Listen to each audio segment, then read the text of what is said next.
I have coached hundreds, maybe even thousands of elite soldiers over the past decade. And I have prided myself in the development of others to such an extent I actually started and fully embraced neglecting myself as an athlete. I used to tell myself that it was okay for me to skip training and eat unhealthy because I'm a good coach and I am developing others.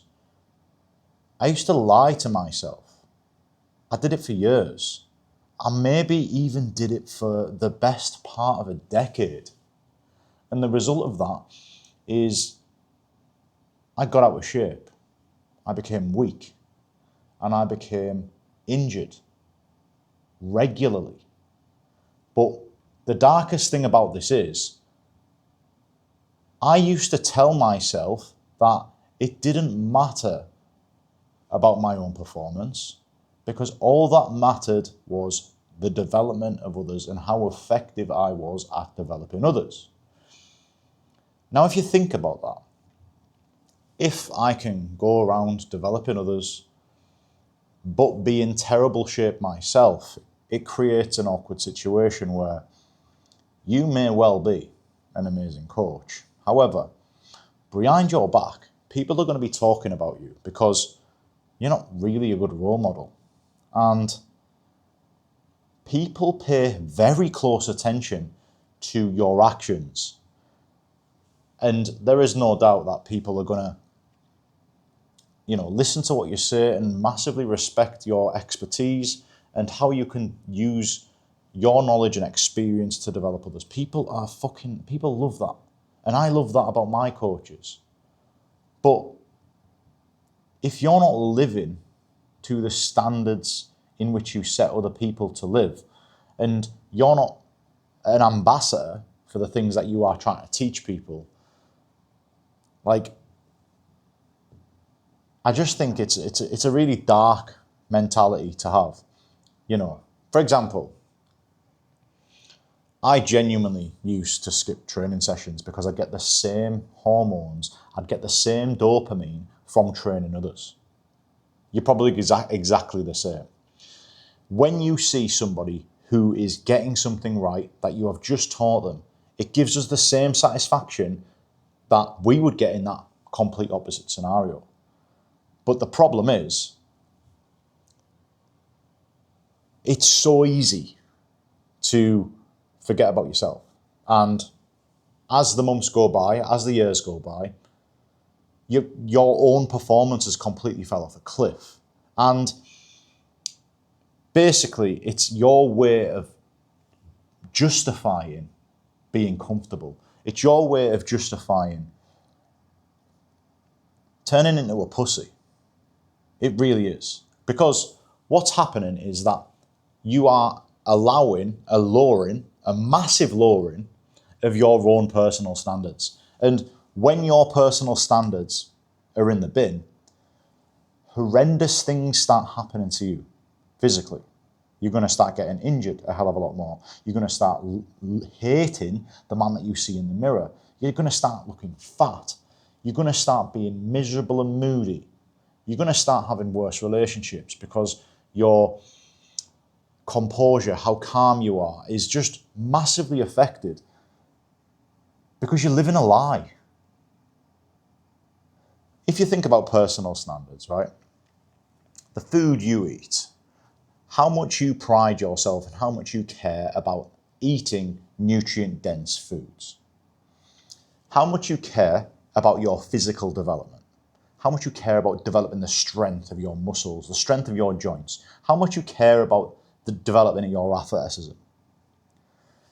If you no longer give a flying fuck about developing all of those personal capabilities because, yeah, but I'm a good coach. It's like being a fat doctor prescribing medication.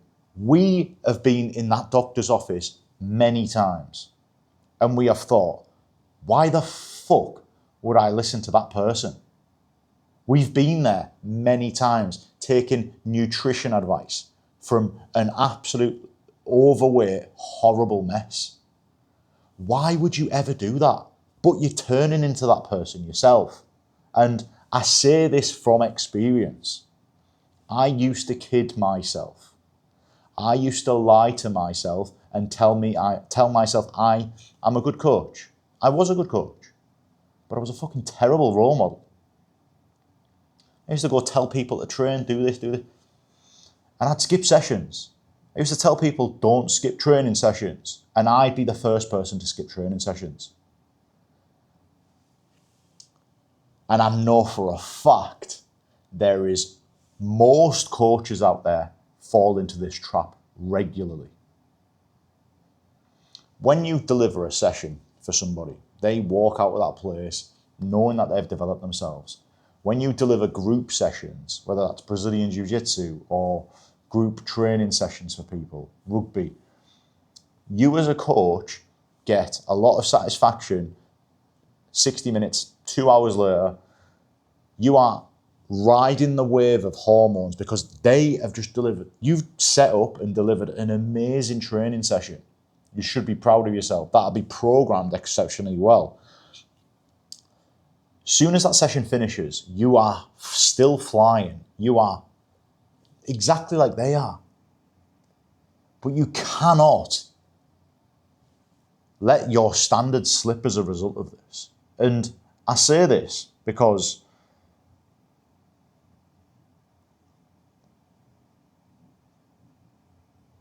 you can coach people without doing anything.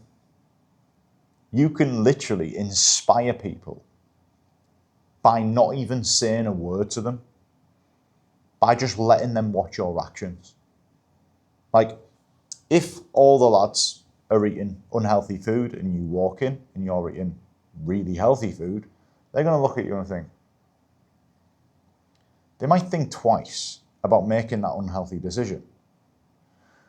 But if you're an ambassador for the opposite of all the things in which you are preaching, come on.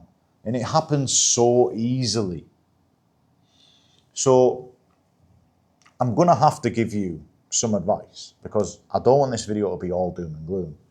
And I've got to look at how I managed to get myself out of this situation, because it's very easy when you're a coach and when you're an exceptional coach to believe, to enjoy the drink of your own Kool-Aid, to fucking fully believe you're the best thing ever. And for me, being an instructor, a PTI in the paras, and I was literally responsible for the physical development of people off the streets and getting them physically fit enough to serve within the British Parachute Regiment. You can absolutely guarantee that I walked the fucking earth like I was God's gift. But I neglected myself. Wasn't a good role model. I'd tell them to do it. Honestly, I could sit here and fucking repeat so many stories, and I know for a fact you do the same, and please have the courage to just say your piece in the comments below. I want to hear how you as a coach, nobody knows who you are on YouTube. You as a coach have let your standards slip. But I'm going to give you some tangible advice, right? It all starts with something incredibly simple. Just that look in the mirror, right? A serious, long, hard look in the mirror, and try and look back at when you started allowing yourself to have lower personal standards, right? This may have been a period of your life where more people were involved. Was it more? So you've got your students, you've got the people that you're training, right? That is obviously a lot of energy, and we've got a total amount of energy which we can give in a day. Might be kids in the mix as well. There might be a new house. There might be your missus. There might be a divorce. All of this stuff zaps energy from you, right? Just acknowledging when this started, because there was a point in your life where you had high physical standards and you were developing your athleticism, you were an absolute weapon, you were fit, you felt great every day. And that changed. but it's a slow burner. So have a look back and think when the last time you had all of your ducks in line, right? So that's number one, accountability. Look in the mirror and blame yourself for how you currently feel, the fact that you've let yourself slip, and make the promise to yourself that you are going to start making these changes to incrementally raise your personal standards. Because you do this, people are going to copy you, right? The second thing, one of the most valuable things that you can do as a bloke, right, for setting yourself up for the fucking most productive day ever, is getting a good night's sleep. If you're up on your phone till the early hours, have 5 hours sleep, 6 hours sleep, you're going to wake up feeling like shit, right?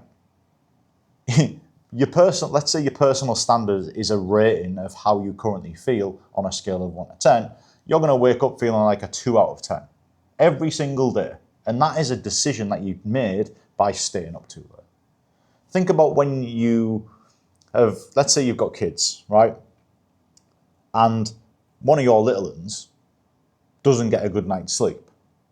How grumpy are they going to be all day? And how much of a nightmare are they going to be all day? Constantly crying, whinging, throwing toys all over the place, not enjoying their food. Just a proper... That is exactly what you do to yourself.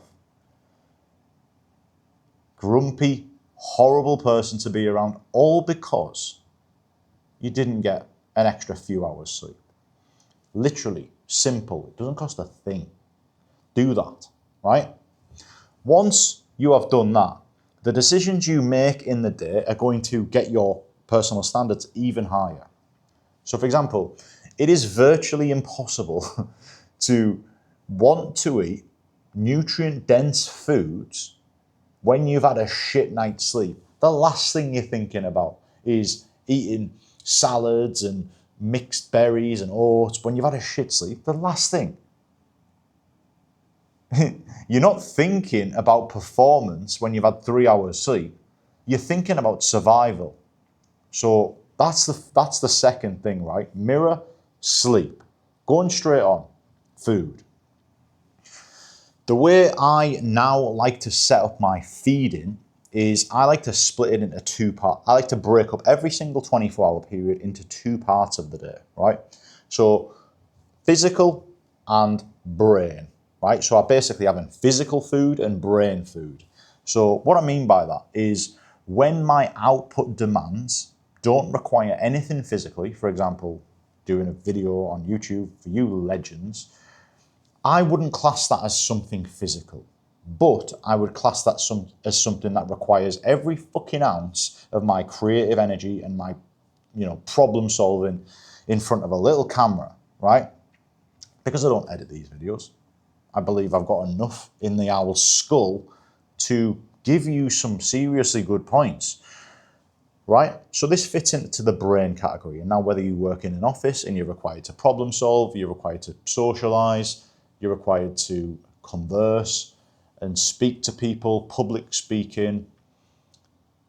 A lot of that stuff it fits into the brain category. So the justification for brain food is, well, you don't really need much carbohydrates because it's just brain food. Fats, protein, right? So in that part of the day, in my brain food part of the day, I will only eat fats or carbohydrates. And fats and proteins. I'll have water, I'll have coffee, just to fucking boost that up massively. So you can guarantee good night's sleep, brain part of the day, you can pretty much guarantee I feel like a 9 out of 10 every time I am doing a brain task, right? But by not having carbohydrates in that part of the day, when I come to my physical thing, whether that's coaching, whether that is me doing my own training session, I have got a lot of carbohydrates, the most amount of carbohydrates surrounding them training sessions. So during them training sessions, I am firing on all cylinders, right? So that is what I like to do. to make sure I am operating at the highest possible standard for a 24-hour period. The sleep, the food, and then there is your own training, right? Last, but certainly not least, you have to have a very specific physical goal, right? Because the moment you prioritize the goals of others and you stop thinking about yourself, honestly, you lose the fucking plot so slowly. It's a proper slow burner, right? So if you haven't got one, think of one, right? Think of one. And I get all of my clients on my one-to-one program to do this before they even do a training session with me. I want them to tell me where they want to be from a physical standpoint in the next 12 months, right? And I want them to be as specific as possible. Now, it doesn't matter what this goal is. All that matters, it is not influenced by anything else. It is just what you want. It might be something simple like being able to walk up and down the stairs without knee pain. It might be to run a 10K. It might be to conduct 8 sessions of Brazilian Jiu-Jitsu without shoulder pain or lower back pain. It might be to lift a certain amount of weight in the gym. It might be to, do you know what I mean? A good physical goal that gets you excited. It might be to lose weight. It might be to get 10% body fat and finally see, a solid six-pack. A specific goal, right? But this is only on paper. You can, and I advise you to, really get visual with, this goal. What do you want yourself to look like? Have you got somebody in mind whose physique or who lifts a certain way that you would love to, to be? Just layer it up. And it's just your way of making it more specific. So you've got your physical goal. Then, more often than not, gym membership. Let's get yourself a fucking gym membership. Because yes, you've got your own gym, right? You coach people, but get yourself out of the coaching environment and now start being in that selfish environment. Selfless, selfish. It is not a bad thing to be selfish, right? Coaches, very easy for them to fall away from being a student. And when you've got that specific goal, you just have to reverse engineer that goal. It's like, right, if I want to get stronger, if I want to improve the strength and the resilience of my joints, then I need to get stronger. I need to start going to the gym. And I'm not going to go, I can give you strategic advice. Book onto a call with me, the first link in the description. We can have a strategy call and I can show you how my program can help you through this process. But I'm not going to get really specific because I've got a lot of knowledge. I don't want to bore you. I'm just going to talk as an overview. Most of your problems will be solved by, first and foremost, building some muscle mass, because muscle mass is your foundation for all athletic endeavors. So by building more muscle mass, having a period of building your muscle mass, you're going to strengthen your joints, you're going to strengthen your tendons, you're going to improve your bone density. You're going to improve your capacity to build more strength. You're going to improve your capacity to build more power, more speed. And then you can just repeat that loop. As we get older, we start to gain more of a stigma for people that have muscle mass, that are powerful, and fast. And we start to not believe that we can do this. And as a coach, if you keep believing that it's okay to be selfless and it's a terrible idea to be selfish and think about the development of yourself, it's just a bad habit, because there's a lot of men, mid-30s, family. It's like you will sit there in a cesspit of comfort because all you are doing is thinking about other people. Think about other people by thinking about yourself. Prioritize yourself. Raise your personal standards so every single day your energy is through the roof. Your performance in the gym is through the roof. Lead by example. Make your actions be another reason why people look at you and go, fucking hell, I want to be like him. Instead of, yeah, he's a good coach, he knows his stuff, but there's a but. You know what I mean? But he's in tatters. Don't be that coach that is in tatters because he has let his standards slip. That's it from me, gentlemen. Hopefully you appreciate the video. Put in the comments your own version of your story, because we can do better as coaches, but we need to fucking help each other.